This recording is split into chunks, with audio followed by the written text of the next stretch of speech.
दोस्तों स्वागत एक बार फिर से आप सभी का। देखो फ्रेज रिप्लेसमेंट के क्वेश्चंस हम लोग कर रहे थे, अब हम लोग फिर से करने वाले हैं एरर करेक्शंस के क्वेश्चंस, कुछ नए पैटर्न के एरर करेक्शंस के क्वेश्चंस। और इन क्वेश्चंस में आप देखेंगे कि सिंगल एरर जो है वो आपको मिलने वाला है, मल्टीपल एरर के क्वेश्चंस ये नहीं है। ठीक है, सिंगल एरर के क्वेश्चंस हमने दिए हैं, हो सकता है एक या दो जगह कहीं पर मल्टीपल एरर आ जाए, बट मेरी जो कोशिश थी वो सिंगल एरर की थी। ठीक, अब इसमें आप देखें कि कैसे इसको करना है, फिर से मैं बता देता हूं। एरर करेक्शंस जो है ये तो एक ऐसी चीज है दोस्तों जिसमें आपको ग्रामर के सारे रूल्स पता होना चाहिए, फ्रेज आपको पता होना चाहिए, प्रीपोजिशंस का सारा रूल आपको पता होना चाहिए, कंसेप्ट आपको पता होना चाहिए, और यहां तक कि मैं कहूंगा मीनिंग आपको पता भी होना चाहिए। और इसके अंदर एरर में जो है ट्रिक्स वो भी लगती है। तो मैं जो है आपको दोनों तरीके से समझाने वाला हूं, ट्रिक्स भी क्या है वो भी मैं आपको बताने वाला हूं, उसके साथ साथ कंप्लीट मीनिंग जो है वो भी मैं आपको बताने वाला हूं। दोनों तरीके से मैं आपको इस क्वेश्चन को समझाने वाला हूं। एरर के क्वेश्चंस हम लोग इस तरीके से करने वाले हैं, लेकिन दोस्तों एरर के क्वेश्चंस में बिल्कुल वर्ड टू वर्ड हमको स्टडी करना पड़ेगा, उसके स्ट्रक्चर को हमको थोड़ा सा स्टडी करके चलना पड़ेगा। ठीक है, शुरू करते हैं। सबसे पहले इसको पूरा शुरू से लास्ट तक एक बार हम पढ़ेंगे, जो हम करते आ रहे हैं उसका पूरा एक मोटा मोटा मीनिंग समझने की कोशिश करेंगे कि इसमें किस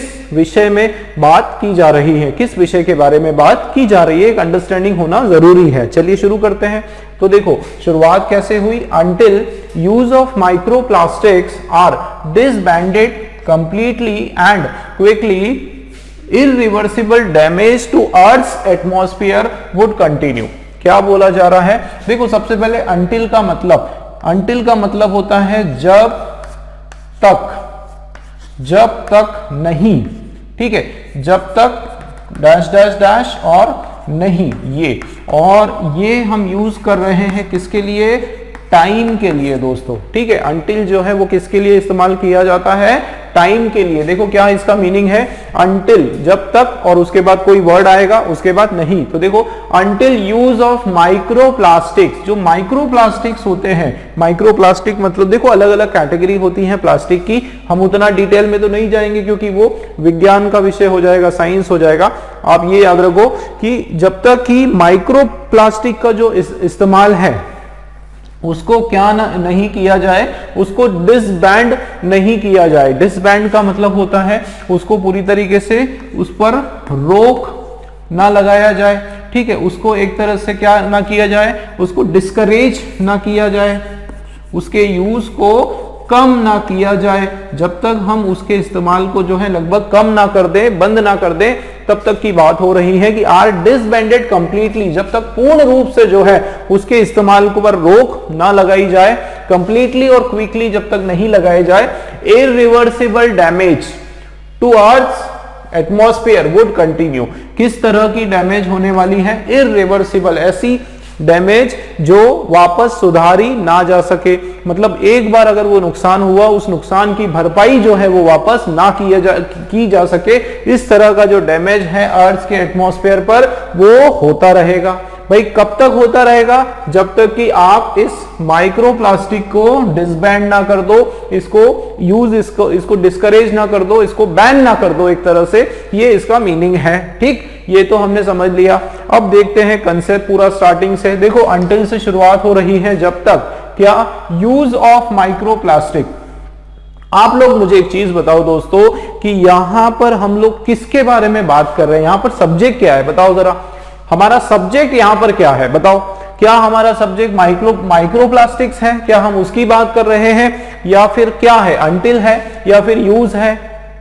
आप देखो until use of microplastic, microplastic का यूज, इसका जो है उपयोग, जब तक हम इसके उपयोग को क्या नहीं करते, उपयोग को बंद नहीं करते, तब तक, इसका मतलब हमारा दोस्तों यहां पर सब्जेक्ट क्या है, यूज हमारा सब्जेक्ट है। और सबसे पहले मैं आपको रिकमेंड करूंगा, जब भी आप एरर करेक्शंस के क्वेश्चंस करो, सबसे पहले आप यही देखो कि इसमें सब्जेक्ट क्या है। मतलब सबसे पहला जो रूल आपको ध्यान में रखना है दोस्तों, वो रूल है हमारा सब्जेक्ट वर्ब अग्रीमेंट का, ठीक है, सब्जेक्ट वर्ब अग्रीमेंट का रूल आपको सबसे पहले ध्यान में रखना है।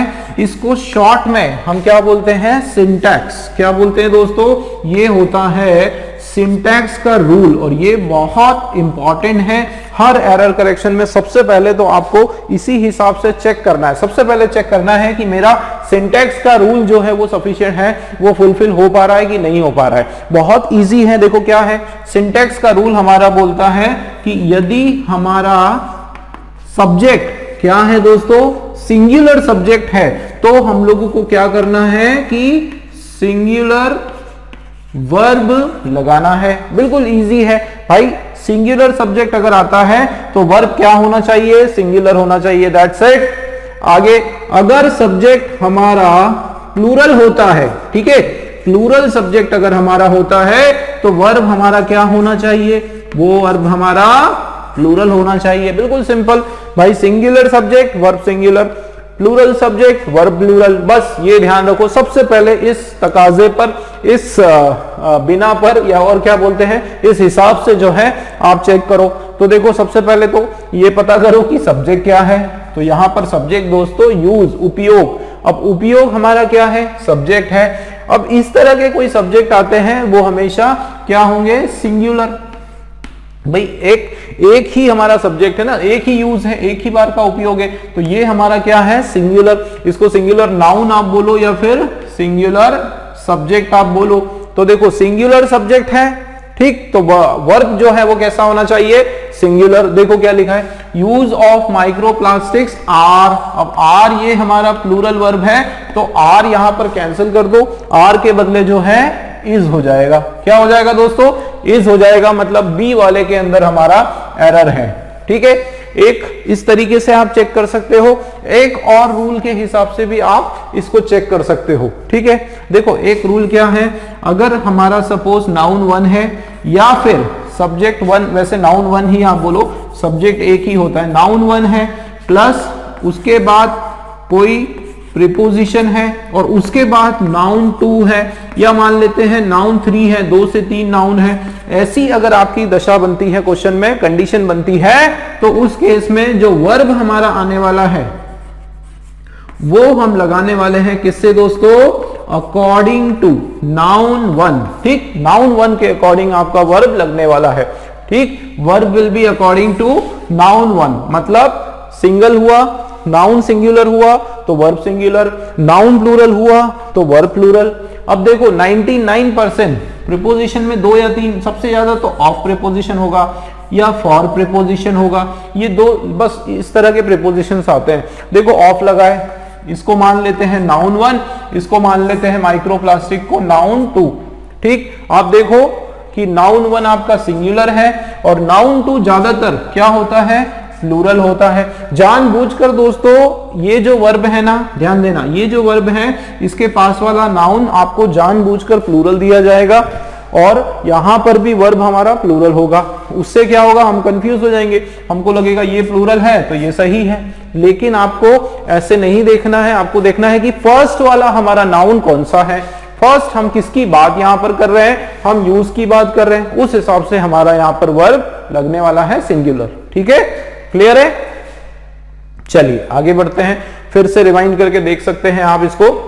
Until use of microplastic is disbanded completely and quickly, ये यहां पर आप देखो एंड लगा है, एंड का मैंने आपको बताया था कि सेम पार्ट ऑफ स्पीच आता है, सेम टाइप ऑफ वर्ड आता है। देखो यहां पर ये आपका एडवर्ब है, क्विकली ly लगा है मतलब एडवर्ब है, और कंप्लीटली भी जो है क्या है, एडवर्ब है, ठीक। और दोनों ही आपके पॉजिटिव सेंस के हैं, दोनों ही क्या है, पॉजिटिव सेंस के। हाँ, यहां अगर ऐसा होता कंप्लीट एंड क्विकली होता तो हम इसको रॉन्ग कर देते, या कंप्लीटली एंड क्विक होता तो हमारा गलत हो जाता, लेकिन दोनों जगह ly लगा है, बीच में एंड लगा है, बिल्कुल सही, ठीक।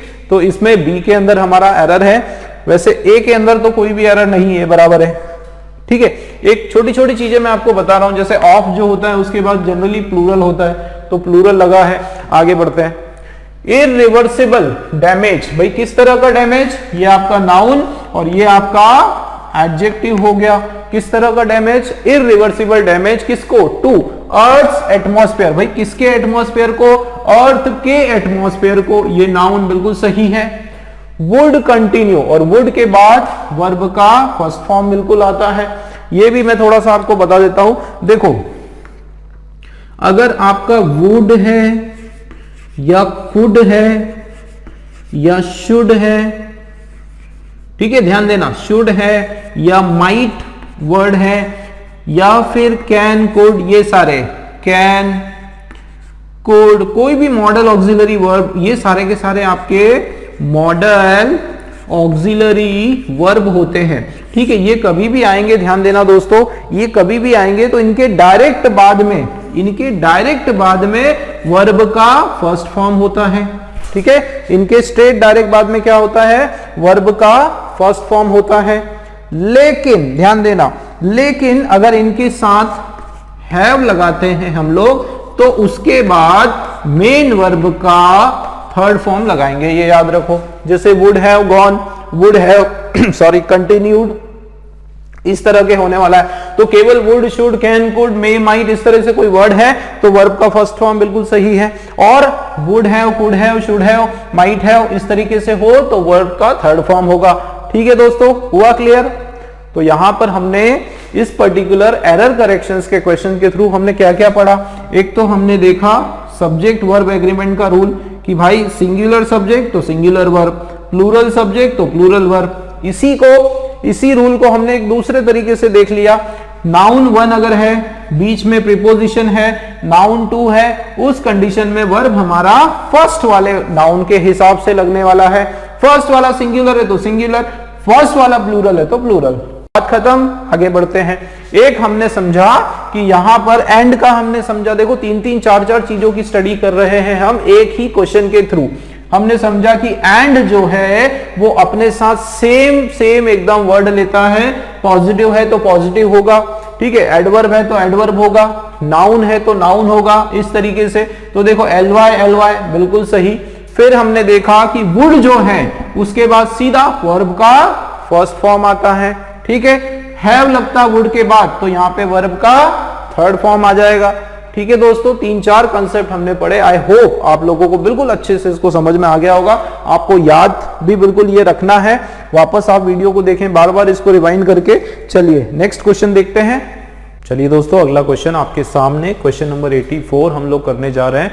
दोस्तों क्या लिखा है पढ़ लेते हैं। The government acknowledged that economic growth has slowed down last year owing to decline in private consumption growth and a rapid increase in fixed investment। क्या इसका मीनिंग निकल कर आ रहा है कि गवर्नमेंट जो है उन्होंने क्या किया, इस चीज को एक्नॉलेज किया। एक्नॉलेज किया मतलब इस चीज को उन्होंने माना या फिर इस बात को उन्होंने क्या किया दोस्तों, स्वीकार किया, या इस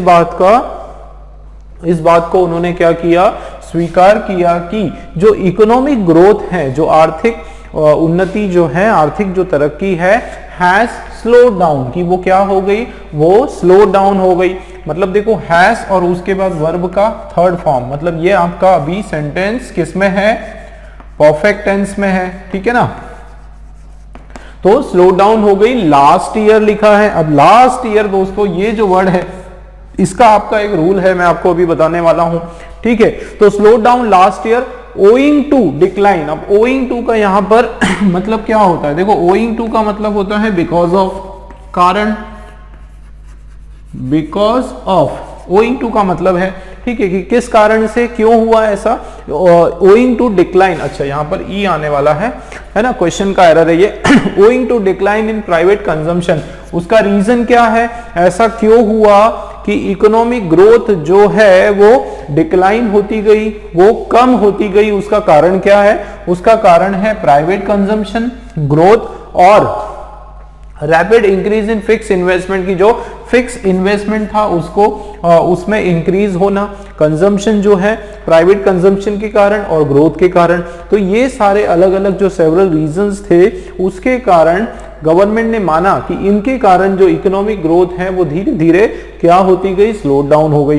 अब देखा जाए तो पूरा हमारा ये सही लग रहा है, मीनिंग भी हमारा सही आ रहा है, लेकिन दोस्तों यहां पर मैं आपको बताऊं टेंस का एरर है और बहुत ही मजेदार आपके सामने एक मैं आपको बताने जा रहा हूं, एक ट्रिक बताने जा रहा हूं। देखो ये जो वर्ड लिखा है लास्ट ईयर, दोस्तों ध्यान रखना, लास्ट ईयर हो, ठीक है, या फिर आप बोल सकते हो लास्ट ईयर या लास्ट मंथ या लास्ट डे, ठीक है, last year, last month, last day, या फिर ठीक है, इस तरीके से कोई भी वर्ड आया, लास्ट ईयर आया या फिर प्रीवियस ईयर आया, ठीक है, या प्रीवियस मंथ आया, इस तरीके से कोई भी आपका वर्ड आता है, ये जो टाइम डिनोट करने वाला आपका जो फ्रेज आता है जिसको कहा जाता है टाइम फ्रेज, ये अगर आपका आता है और ये आपका कौन सा टाइम है दोस्तों, पास्ट टाइम है। कभी भी याद रखो अगर ये चीज आती है, last year, last month, previous year, previous day, इस तरीके से कुछ आता है तो आपका सेंटेंस जो है वो होने वाला है सिंपल पास्ट का सेंटेंस, ठीक है ना। क्या होने वाला है दोस्तों, सिंपल पास्ट टेंस में आपका सेंटेंस आने वाला है। क्या मतलब है इसका कि सब्जेक्ट वर्ब का सेकंड फॉर्म और अदर वर्ड्स, दैट्स इट, बिल्कुल यही होने वाला है। आप यहां पर देखो कि क्या लिखा है, हैज स्लोड डाउन, ये आपका परफेक्ट टेंस है, तो परफेक्ट टेंस यहां पर नहीं होने वाला है, हैज हमारा जो है यहां से कैंसिल हो जाएगा और सिंपली स्लोड डाउन, अब ये वर्ब का थर्ड जो है ये आपका बन जाएगा वर्ब का सेकेंड फॉर्म, ठीक है, कि स्लो डाउन हो गया, दैट्स इट। बिल्कुल याद रखो, ठीक है, बिल्कुल याद रखो, ग्रामेटिकली आपको पढ़ने में ये सही लगेगा, ऐसा लगेगा इसमें कोई भी प्रॉब्लम नहीं, और ये एक्चुअल में सही भी होता, ध्यान देना, ये सही होता कब, यदि ये लास्ट ईयर नहीं लिखा होता, ठीक है। अगर ये लास्ट ईयर नहीं होता तो ये सेंटेंस बिल्कुल सही है, कोई इसको रॉन्ग नहीं कर सकता। ये इसलिए रॉन्ग हुआ, ये आपको स्ट्रक्चर का जो रूल है वो आपको पता होना जरूरी है। लास्ट ईयर आ गया, लास्ट मंथ आ गया, प्रीवियस ईयर आ गया, इस तरह का वर्ड है, पास्ट टेंस में सेंटेंस आएगा, दैट्स इट, ठीक। देखो गवर्नमेंट ने ये चीज मानी कि जो इकोनॉमिक ग्रोथ है वो क्या हो गई, स्लो डाउन हो गई last year, owing to, because क्या कारण है, प्राइवेट कंजम्पशन में कमी आई, उसके अलावा ग्रोथ में डिक्लाइन हुआ, उसके अलावा rapid increase in fix investment, fix investment जो है उसमें बढ़ोतरी होने के कारण, ये सब के कारण जो है इकोनॉमिक ग्रोथ स्लो डाउन हो गई, ठीक। मीनिंग वाइज तो देख ही लिया हमने, एरर हमारा किसमें है दोस्तों, बी वाला हमारा एरर है, ठीक, क्लियर। चलिए अगला क्वेश्चन देखते हैं। चलिए दोस्तों अगला क्वेश्चन देखते हैं, क्वेश्चन नंबर 85 आपके सामने, एरर का क्वेश्चन हमारा पढ़ते हैं कि the monsoon has delivered 36% less rainfall so far than normal since the start of the season in order to a delay in the onset of the monsoon. क्या इसका meaning है, थोड़ा सा हम समझ लेते हैं। इसके अंदर बताया गया है कि ये जो मॉनसून है, ये जो मॉनसून है ये क्या हुआ, हैज डिलीवर्ड, इसने डिलीवर किया, ठीक है। अब देखो हैज और हैज के बाद वर्ब का थर्ड फॉर्म, इसका मतलब सेंटेंस हमारा जो है ये किस टेंस में आ रहा है, अभी प्रेजेंट, ठीक है ना, किस में आ रहा है दोस्तों, प्रेजेंट परफेक्ट में आ रहा है। एक्सक्यूज मी, आगे देखते हैं। तो देखो ये किस में आ रहा है, present perfect. The monsoon has delivered 36% less rainfall, की इसने जो है अभी तक क्या दिया, 36% कम बारिश हुई, ठीक है, डिलीवर की। सो फार, अब सो फार आ गया, देन नॉर्मल, तो नॉर्मल जो जितना होना चाहिए उससे 36% जो है कम रेनफॉल इस मॉनसून में आई या इस मॉनसून ने डिलीवर की, ठीक है। आगे since the start of the season, ठीक है, ये कब से हुआ, since the start of the season, मतलब ये मॉनसून ने जो डिलीवर किया पूरा स्टार्टिंग से ही, जैसे ही सीजन का स्टार्टिंग हुआ तभी से 36% कम रेनफॉल बारिश हुई, ठीक। In order to a delay, अब in order to a delay in the onset of monsoon की ये डिले के कारण, in the onset of the monsoon, तो इन द ऑनसेट का मतलब होता है on the coming, on the coming, या फिर कमिंग के बदले हम लिख सकते हैं अराइवल, अराइवल ऑफ, मॉनसून, ठीक है, इनसेट ऑफ द मॉनसून, तो अराइवल ऑफ मॉनसून, ठीक है, तो ये इसका मीनिंग हो जाएगा। इन द ऑनसेट का मतलब होता है शुरुआत में, ठीक है, हिंदी में अगर मैं बात करूं, इंग्लिश में ऑन द कमिंग, और हिंदी में जो है ऑनसेट का मतलब होता है शुरुआत, तो ये हो जाएगा आपका शुरुआत में, ठीक है। फिर से एक बार इसको देख लेते हैं पूरा सेंटेंस, क्या बताया जा रहा है कि ये जो मॉनसून है 36% कम इसने बारिश जो है अभी तक हो पाई नॉर्मल से अगर हम बात करें तो। और क्या आगे क्या बताया जा रहा है कि बिल्कुल मॉनसून के स्टार्टिंग से ही जो है डिले होता रहा है ना, जैसे ही मॉनसून स्टार्ट हुआ तभी से जो है देरी होते रही बारिश में, तो वो एक मुख्य कारण है, ठीक है। तो ये हमने एक मीनिंग समझने की कोशिश की। अब हम देखते हैं इसमें पूरा स्ट्रक्चर। देखो यहाँ पर किसकी बात हो रही है, हमारा सब्जेक्ट क्या है दोस्तों, बताओ जरा। सब्जेक्ट हमारा यहाँ पर क्या है, द मॉनसून, ठीक है, द मॉनसून जो है ये हमारा सब्जेक्ट है। और कैसा सब्जेक्ट है ये, सिंगुलर सब्जेक्ट है, मॉनसून की बात हो रही है। उसके बाद देखो हैज डिलीवर्ड आया, मतलब ये हमारा सेंटेंस परफेक्ट टेंस का है। हैज डिलीवर्ड क्या, 36% लेस मॉनसून रेनफॉल। देखो सो फार आया दोस्तों, जैसे मैंने आपको बताया था कि ये लास्ट क्वेश्चन में बताया था कि लास्ट ईयर अगर आता है, लास्ट मंथ आता है, लास्ट डे आता है इस तरह से, या प्रीवियस ईयर आता है, तो हम लोग क्या करते हैं, सिंपल पास्ट हम लोग लगाते हैं। सिंपल पास्ट का हमारा सेंटेंस होगा, मतलब सब्जेक्ट वर्ब का सेकंड फॉर्म और ऑब्जेक्ट, ये मैंने आपको बताया था। उसी तरीके से, ठीक उसी तरीके से आपको याद रखना है कि कहीं पर भी सो फार अगर आ जाता है, अभी तक, सो फार का मतलब होता है अभी तक, ये अगर आपका कहीं पर भी आ जाता है तो आपको सेंटेंस रखना है प्रेजेंट परफेक्ट में। किस में रखना है, प्रेजेंट परफेक्ट या सिंपली परफेक्ट टेंस में आपको सेंटेंस रखना है, ठीक है। प्रेजेंट परफेक्ट में आपका सेंटेंस हो जाएगा। यहां पर आप देखो प्रेजेंट परफेक्ट है सॉरी हैज, और हैज के बाद थर्ड फॉर्म है। फॉर्मूला क्या है, सब्जेक्ट प्लस हैज और हैव, उसके बाद वर्ब का थर्ड फॉर्म और ऑब्जेक्ट या अदर वर्ड्स। तो इस तरीके से आप देखो सो फार आया, इससे हमारी एक चीज तो कंफर्म हो गई कि ये हमारा जो है प्रेजेंट परफेक्ट का सेंटेंस है, जो कि बिल्कुल सही, ठीक है, बिल्कुल सही है। हैज डिलीवर्ड, यहां पर कोई प्रॉब्लम नहीं, तो 36 लेस मतलब ए के अंदर कोई भी एरर नहीं है, ठीक है। आगे देखते हैं, तो मॉनसून ने जो है 36% लेस रेनफॉल अभी तक डिलीवर किया, बिल्कुल सही है। देन नॉर्मल, कंपेयर करें नॉर्मल से, बिल्कुल सही है। Since the start of the monsoon, since मतलब से, किससे, स्टार्ट ऑफ द सीजन से, सीजन की शुरुआत से, in order to a delay, अब ये हमारा जो है ये क्या है, हमारा कंपाउंड कंजंक्शन है, ठीक है, इसको हम समझ लेते हैं दोस्तों। इन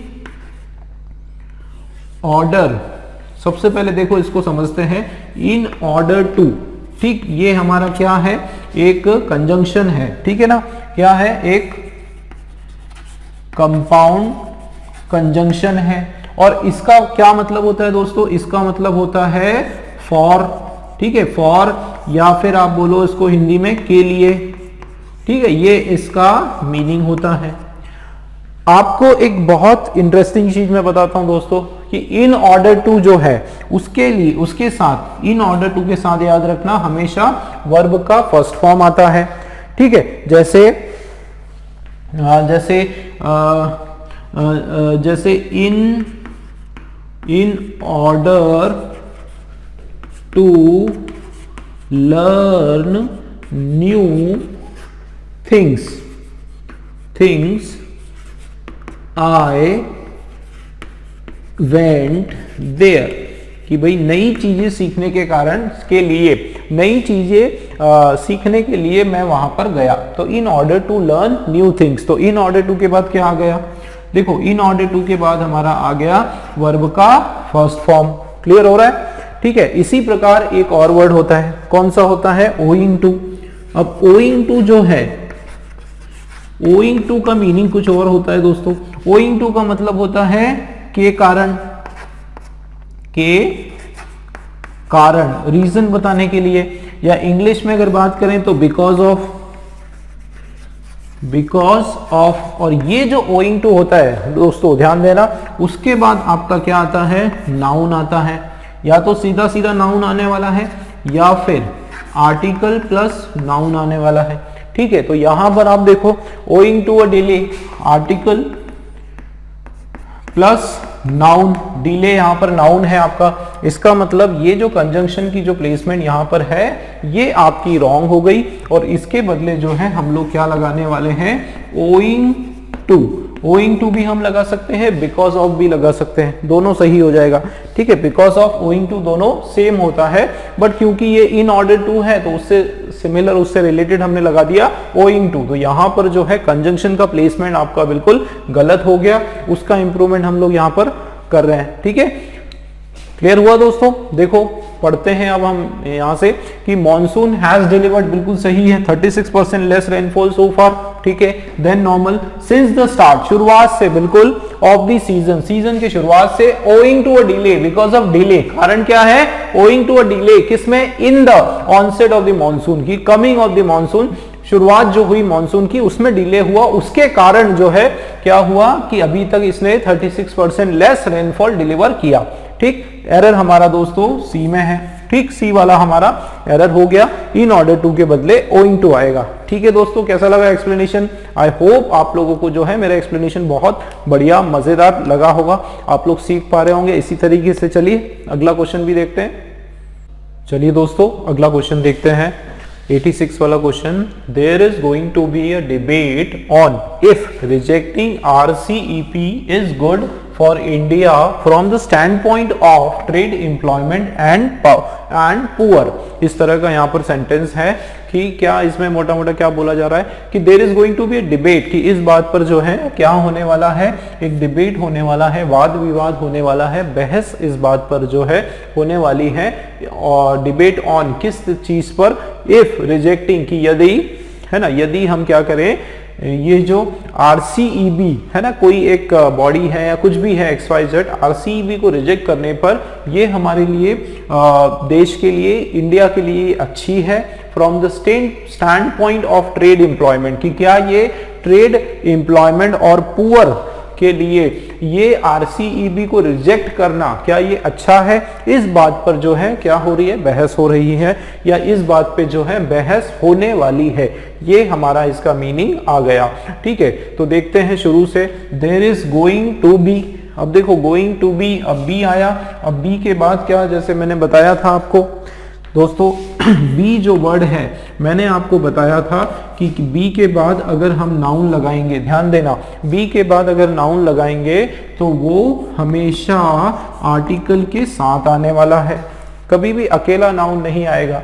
ठीक है, कि there is going to be debate इस तरीके से नहीं आने वाला है, हमेशा आर्टिकल और नाउन ये इस तरीके से आने वाला है। मतलब ये हमारा बिल्कुल यहाँ पर ए में सही है, यहाँ कोई प्रॉब्लम नहीं है ना। वैसे बी के बाद और भी चीजें आती है, जैसे बी के बाद एडजेक्टिव आ सकता है, बी के बाद वर्ब का थर्ड फॉर्म आ सकता है। ठीक है, या बी के बाद जो है और क्या आ सकता है, वर्ब का ING फॉर्म आ सकता है, जेरेंड आ सकता है। ठीक है, चलिए यहां देखते हैं कि there is going to be a debate, तो ये बिल्कुल सही है। अब डिबेट ऑन किस पर होने वाला है, इफ एनी, यदि हम इस RCEP को रिजेक्ट करें तो ये हमारे लिए अच्छा होगा या फिर नहीं होगा। ठीक है, अगर आप यहां पर वेदर लगाते हो, ध्यान देना, अगर यहां पे इफ भी हो सकता है और वेदर भी हो सकता है ना, लेकिन अगर आप वेदर लगाओगे तो उसके साथ फिर नॉट भी लगाना पड़ेगा, है ना, वेदर और इस तरह का यहाँ पर ग्रुप होगा, है ना। तो यहाँ पर वेदर लगाने की कोई जरूरत नहीं है, इफ का यहाँ पर जो प्लेसमेंट है वो बिल्कुल बराबर है। ठीक है, कि there is going to be a debate on, सबसे पहले मैं बता दूं कि ए वाले में कोई एरर नहीं, ये हमारा पूरा क्लियर है। आगे, if rejecting RCEP is good, कि ये जो RCEP को रिजेक्ट करना ये अच्छा है इस तरीके से इंडिया के लिए, है ना। मतलब यहाँ भी जो है मुझे कोई एरर नहीं नजर आ रहा है, बी वाला भी हमारा करेक्ट है कि इस तरह का डिबेट होगा कि RCEP को रिजेक्ट करना अच्छी बात है या नहीं है भारत के लिए। From the standpoint of, अब देखो from the standpoint of, मतलब इन व्यू ऑफ, इसको एक तरीके से और लिख सकते हैं इन व्यू ऑफ, है ना, ये from the standpoint of, कि आप इसको इस तरीके से बोल सकते हो कि के लिहाज से, के लिहाज, लिहाज इस तरीके से बोलते हैं ना, के लिहाज से, या अकॉर्डिंग टू, सीधे से नहीं, on behalf of, sorry, from the standpoint of, को देखते हुए, इस तरह से इसका सेंस आ रहा है, को देखते हुए, ठीक है, किसको देखते हुए, ट्रेड को देखते हुए, ट्रेड एम्प्लॉयमेंट को देखते हुए, है ना, उसको व्यू में, उसको ध्यान में रखते हुए, को देखते हुए, या को ध्यान में रखते, को ध्यान में रखते हुए, ये इसका हिंदी हो रहा है from the standpoint of का, किस चीज को ध्यान में रखते हुए, ट्रेड एम्प्लॉयमेंट और पुअर को। तो देखो सी वाले में कोई एरर दिख रहा है क्या, for India from the standpoint of, बिल्कुल स्टैंड पॉइंट के साथ ऑफ आता है, कोई इसमें कोई एरर नहीं, ये भी बिल्कुल बराबर है, ठीक है ना, सी वाला भी हमारा बराबर है। किस चीज को ध्यान में रखते हुए, ट्रेड एम्प्लॉयमेंट को।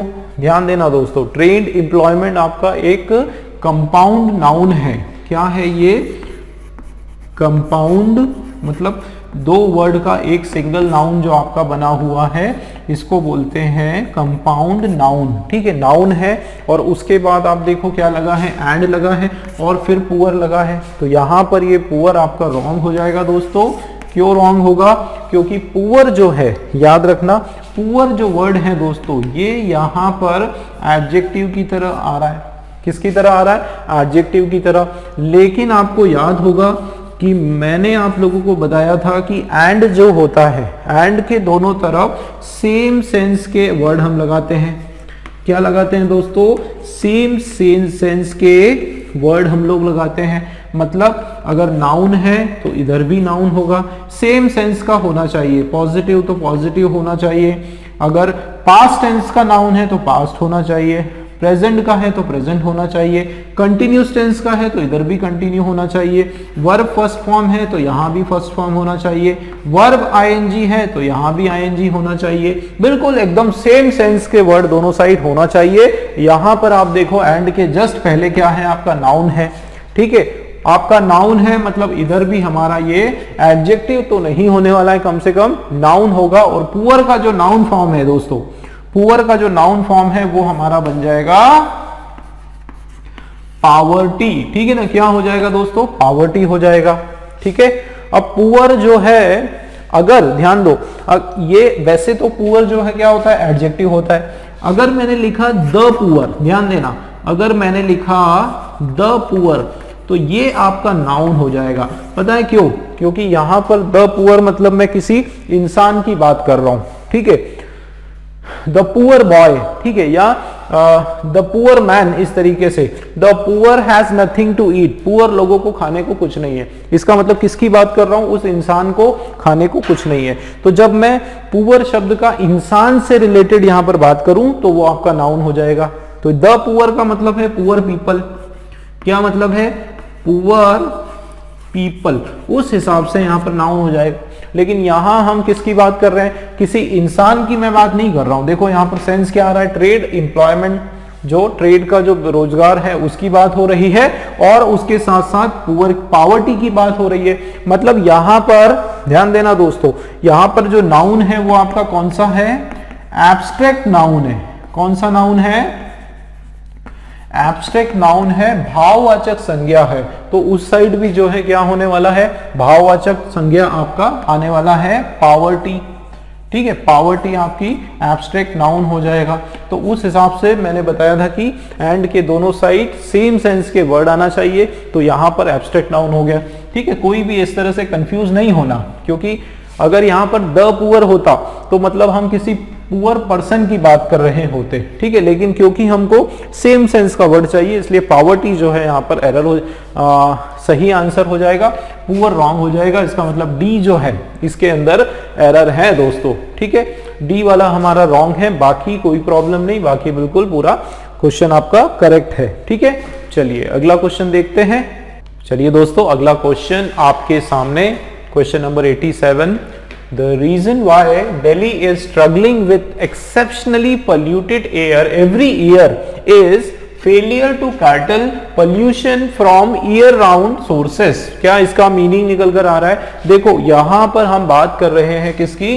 रीजन की, उस कारण की हम बात कर रहे हैं जिसके कारण की दिल्ली जो है, दिल्ली जो है वो स्ट्रगल कर रही है, वो बहुत ज्यादा जूझ रही है, उस चीज से जो है प्रताड़ित हो रही है। एक्सेप्शनली पोल्यूटेड एयर, बहुत ही ज्यादा अति पोल्यूटेड जो हवा जो है वो बहुत ज्यादा प्रदूषित है, उस जो कारण से हर साल प्रति वर्ष, देखो एवरी ईयर, हर साल वो इस चीज से जूझ रही है। उसका जो कारण है वो क्या है? Is failure to curtail pollution from year round sources, कि ये उनकी जो नाकामी है जिसके कारण वो क्या नहीं कर पा रहे हैं दोस्तों? पोल्यूशन को कर्टल नहीं कर पा रहे हैं।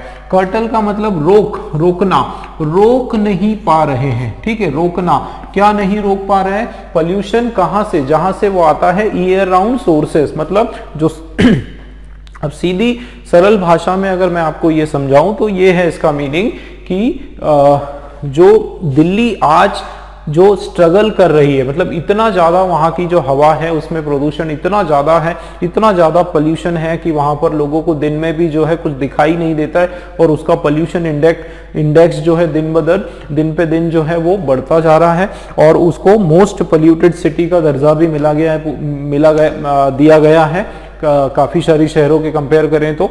और उसके अलावा सांस लेने में लोगों को वहां पर प्रॉब्लम आती है, एयर रिलेटेड, पोल्यूशन रिलेटेड बहुत सारे डिजीज से लोग वहां पर पीड़ित हो रहे हैं। तो ये सारी जो दिक्कतें हैं, ये सारी जो प्रॉब्लम है, उसका कारण क्या निकल कर आया कि जो सरकारें हैं वहां की, वो जो हर साल प्रति वर्ष जो ईयर राउंड जो सोर्सेज है, मतलब जैसे फैक्ट्रियां हैं या फिर ट्रैफिक है, ऑटोमोबाइल्स है, वहां उनका जो पोल्यूशन है उसको कंट्रोल नहीं कर पा रही है, क्योंकि वहां पर व्हीकल्स इतनी ज्यादा है, वहां पर जगह इतनी कम है, इतनी कंजेस्टेड है, रोड्स भी कंजेस्टेड हैं। सबसे बड़ी बात, वहां की पॉपुलेशन ज्यादा है, और कुछ एरियाज में जो है पॉपुलेशन बहुत, लोग, ट्रैफिक जो है बहुत ज्यादा हो जाता है। तो ये सारे जो कारण है कि जहां से पोल्यूशन निकल रहा है, वो जो सोर्सेज है उन पर कंट्रोल, उन पर कर्टल जो है वहां की सरकारें नहीं कर पा रही है, और उसके कारण जो है वहां के लोग जो है, या वहां की जो हवा है वो बहुत ज्यादा प्रदूषित है, लोग उससे जो है पीड़ित है। तो ये दिल्ली का जो प्रदूषण है, जो लोग दिल्ली में रहते हैं उनको बड़ी भली भांति इस बात का पता है कि भाई दिल्ली में किस तरह का, किस लेवल का प्रदूषण होता है। ठीक है, तो उनको तो ये कुछ समझाने की जरूरत नहीं है, बट हम लोग यहाँ पर समझे तो यहाँ पर यही बताया जा रहा है कि किस तरीके से दिल्ली में जो है, दिल्ली के लोग जो है इस पोल्यूटेड एयर से पीड़ित है। ठीक है, हर साल। अब हम देखते हैं स्ट्रक्चर वाइज, वर्ड वाइज। देखो दोस्तों, यहाँ पर बात किसकी की जा रही है? रीजन की, उस कारण की बात की जा रही है। अब ये हमारा क्या है? नाउन है। अब किस तरह का नाउन है? ये एब्स्ट्रैक्ट नाउन है दोस्तों, और एब्स्ट्रैक्ट नाउन आपका क्या होता है? सिंगुलर। क्या है दोस्तों? ये हमारा सिंगुलर नाउन है। अब सिंटैक्स का हमारा जो रूल है उसके हिसाब से सिंगुलर अगर नाउन है तो वर्ब कैसा होने वाला है? सिंगुलर वर्ब होने वाला है। अब देखते हैं हम रीजन वाई दिल्ली इज, देखो इज आया तो इज बिल्कुल यहाँ पर करेक्ट है कि क्या वो जो कारण जिससे दिल्ली जो है वो स्ट्रगल कर रही है, उस तरीके से आपका ये बिल्कुल करेक्ट है कि दिल्ली जो है वो, अच्छा ये तो एक्चुअली दिल्ली के लिए लगा है ये इज। ठीक है, और रीजन का जो वर्ब है वो आपका पता है कहाँ लगा है? वो आपका वर्ब लगा है ये इज, सेकेंड वाला। देखो रीजन, ये वाई के बाद एक नया स्टेटमेंट जैसा शुरू हो गया कि Delhi is struggling with exceptionally polluted air every year. यहां तक जो है आपका ये एक तरह से रिलेटिव क्लॉज शुरू हो गया। ठीक है, क्योंकि देखो वाई है, ध्यान देना, वाई है और उसके बाद कुछ पूरा स्टेटमेंट है, तो ये आपका वाई हो जाएगा रिलेटिव प्रोनाउन। ठीक है, वाई आपका रिलेटिव प्रोनाउन, और उसके साथ जो सेंटेंस आ रहा है बीच में उसको बोला जाता है रिलेटिव क्लॉज। ठीक है, क्या बोला जाता है? एक रिलेटिव क्लॉज। उसको अगर हटाकर हम देखेंगे ठीक है, ये ब्रैकेट के अंदर वाला हटा दो तो क्या होगा, द रीजन इज, क्या कारण है, failure to curtail pollution, pollution को कर्टल करना, कंट्रोल करने का फेलियर। ठीक, तो इज उस हिसाब से भी यहां पर करेक्ट है। ठीक है, सब्जेक्ट और वर्ब का एग्रीमेंट यहां पर करेक्ट है। सबसे पहले हमने वो देख लिया। ठीक, आगे बढ़ते हैं।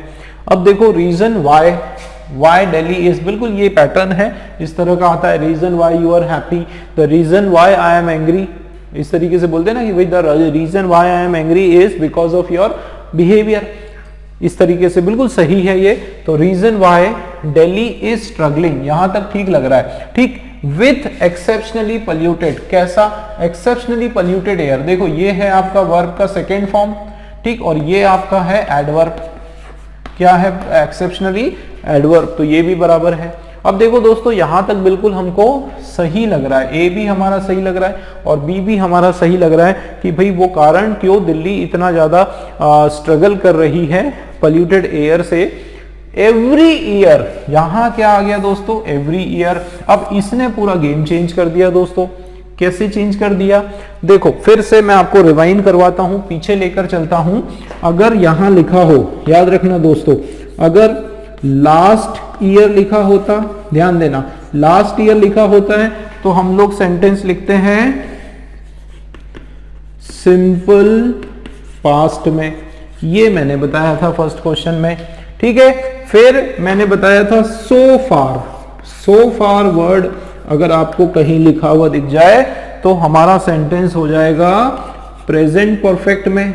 ठीक है दोस्तों, किस में हो जाएगा, प्रेजेंट परफेक्ट में हो जाएगा। और ठीक इन्हीं तरीके से, ठीक इसी तरीके से अगर एवरी ईयर, एवरी लिखा हुआ कहीं हो जाए, एवरी ईयर या एवरी डे या एवरी मंथ या ऑफन, इस तरीके का वर्ड अगर कहीं पर आपको लिखा मिल जाए, इसका मतलब आपका सेंटेंस होने वाला है दोस्तों सिंपल प्रेजेंट में। किसमें होने वाला है, सिंपल प्रेजेंट में होने वाला है। मतलब इसका फॉर्मूला क्या है, सब्जेक्ट प्लस वर्ब का या तो फर्स्ट फॉर्म होगा या फिर फिफ्थ फॉर्म होगा और उसके जस्ट बाद में अदर वर्ड्स होने वाला है। ठीक है, सिंपल प्रेजेंट को हम लोग जो है प्रेजेंट, ध्यान देना, प्रेजेंट इंडेफिनिट भी बोलते हैं। ठीक है, क्या बोलते हैं दोस्तों, प्रेजेंट इंडेफिनिट बोला जाता है। देखो एवरी ईयर ये आता है इस तरह का। जब रूटीन की बात हो, देखो इसके साथ में कुछ और ऐड कर देता हूं कि ये आपका जो सिंपल प्रेजेंट जो है कब कब आता है, किस कंडीशंस में आता है, मैं आपको बताता हूं। एक तो आपका कोई भी रूटीन का वर्क हो, डेली का कोई वर्क हो, रूटीन का कोई वर्क हो, उस केस में आता है। या फिर आपका हैबिचुअल, कोई हैबिचुअल एक्टिविटी है, जैसे आई गो फॉर अ वॉक, मैं रोज वॉक पर जाता हूं, कोई हैबिचुअल एक्टिविटी है जो डेली रूटीन की एक्टिविटी है, उस कंडीशन में सिंपल प्रेजेंट आने वाला है। या फिर कोई यूनिवर्सल ट्रुथ, कोई यूनिवर्सल ट्रुथ हो, ठीक है, उस कंडीशन में सिंपल प्रेजेंट में आता है। या फिर कोई फ्रेज हो, ठीक है, कोई नॉर्मल कहावत हो जिसको बोलते हैं, जो प्रेजेंट में ही आती है कई बार। ठीक है, तो इस तरीके से जो है आपका, जैसे एक है time and tide waits for none, है ना, ये बोला जाता है, कहावत है कि टाइम एंड टाइड वेट्स, ठीक है, वेट्स फॉर नन, ये आपकी एक कहावत है और इसमें ये आपका पूरा एक सिंगुलर नाउन की तरह इसको बोला गया है, उसमें वेट्स आ गया। ठीक है, तो इस तरह की कोई सिचुएशन है जहां हम किसी रूटीन डेली के काम की बात करते हैं, जो कार्य बार बार करते हैं, उसकी जब हम बात करते हैं, हैबिचुअल एक्टिविटी की बात कर रहे हैं, यूनिवर्सल ट्रुथ की बात कर रहे हैं, उन सभी कंडीशंस में आपका सेंटेंस किस में आने वाला है दोस्तों, सिंपल प्रेजेंट में आने वाला है। प्रेजेंट इंडेफिनिट टेंस का सेंटेंस आपका होने वाला है। ठीक है, अब फॉर्मूला, सब्जेक्ट या तो वर्ब का फर्स्ट फॉर्म होगा या वर्ब का फिफ्थ फॉर्म होगा। अब बहुत सारे बच्चों को ये चीज पता है, फिर भी मैं बता देता हूं। देखो वर्ब का फर्स्ट फॉर्म मतलब प्लूरल वर्ब, वर्ब का फिफ्थ फॉर्म मतलब सिंगुलर वर्ब, सिंगुलर वर्ब मतलब सिंपली वर्ब में एस या फिर ईएस लगा दो। और ये कब यूज करते हैं, जब सब्जेक्ट हमारा सिंगुलर हो, और ये कब यूज करते हैं, जब सब्जेक्ट हमारा प्लूरल हो। प्लूरल सब्जेक्ट होगा तो प्लूरल वर्ब, और सिंगुलर सब्जेक्ट होगा तो सिंगुलर वर्ब, जैसे यहां पर है। ठीक है, अब देखो क्या होगा कि the reason why Delhi is struggling with exceptionally polluted के बदले यहां पर क्या हो जाएगा दोस्तों, स्ट्रगलिंग के बदले यहां पर सीधा सीधा इज आपका कैंसल। ठीक, स्ट्रगलिंग के बदले ये हो जाएगा स्ट्रगल्स, आईएनजी हट जाएगा। The reason why Delhi struggles, ये आपका सही हो जाएगा। ठीक है, क्या हो जाएगा, सही आंसर आपका हो जाएगा वाई दिल्ली स्ट्रगल्स। ठीक है, स्ट्रगल्स क्यों आया, क्योंकि दिल्ली आपका सिंगुलर नाउन है, तो उसके साथ एस हम लोग लगा देंगे कि वो रीजन जिसके कारण दिल्ली स्ट्रगल करती है। The reason why Delhi struggles with exceptionally polluted air every year is failure to curtail pollution, कि उनका जो नाकामी है पोल्यूशन को कर्टल करने में, पोल्यूशन को कंट्रोल करने में, from year round sources. Year round sources का मतलब है कि year around, through out the year जो सोर्सेस है जहां से पोल्यूशन होता है उनको कंट्रोल करने में वो नाकाफी है। मीनिंग समझ लिया, एरर हमने देख लिया। ठीक है, सिंपल प्रेजेंट में आने वाला है, ए वाले में हमारा एरर निकल कर आ गया। ठीक है दोस्तों, क्लियर है। देखो कितना इंटरेस्टिंग हमने यहां पर भी पढ़ा। ठीक है, कितने सारे हमारे जो कॉन्सेप्ट्स हैं वो सारी चीजें क्लियर हुई। कितना ये हमने पढ़ा, देखो फिर से रिवाइंड कर रहा हूं, बहुत इंपॉर्टेंट है। लास्ट ईयर अगर आपको कहीं भी दिख रहा है सेंटेंस में, समझ जाओ कि सिंपल पास्ट का होगा, उसको किसी भी फॉर्म में है उसको फिर बाद में सिंपल पास्ट में करेक्शन करना है। सो फार अगर होता है तो प्रेजेंट परफेक्ट में होगा। एवरी ईयर होता है, रूटीन वर्क वगैरह की बात हो रही, हैबिचुअल वर्क की बात हो रही है, तो उस कंडीशन में सिंपल प्रेजेंट आप करने वाले हो। ठीक है, क्लियर है। चलिए अगला क्वेश्चन देखते हैं।